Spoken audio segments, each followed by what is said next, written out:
And now, it's The Law Show on CL 650. A comprehensive look at everything you need to know about the law.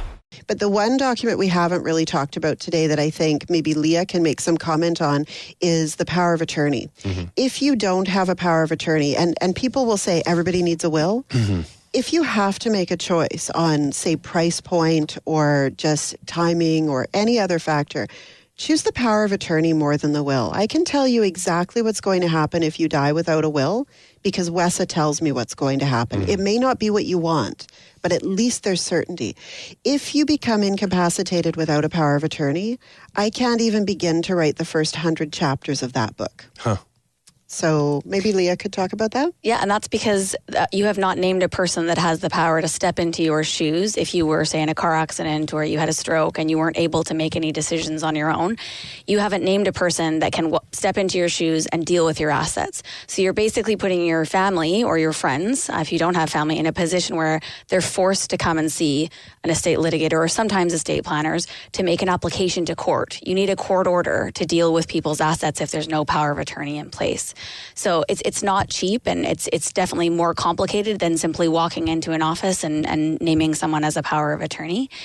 So we always recommend that that's a very important document to get done. And what are the costs typically to get a power of attorney done? It depends on whether you're an existing client and we know you. We already have a lot of the information. We can take instructions quickly. It depends whether you're doing multiple powers of attorney back to back between spouses or siblings, perhaps. It depends whether you're doing a package of other documents because the document itself can be relatively straightforward. So it depends on the time it takes to draft for us. So lots of variables. Under $300, okay. Sometimes around $200. Right.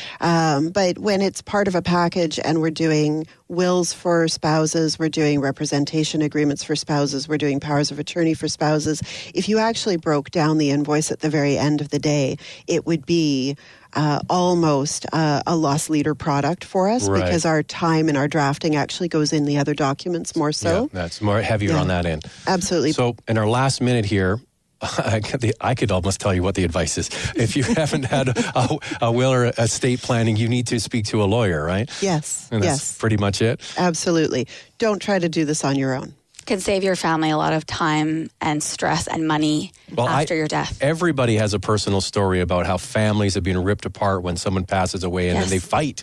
Those are the biggest fights in families, isn't it? Yes, absolutely. And I tell clients that the first argument your children have after you pass away is the first one you can't say, shush, leave your sister alone. Go to your room.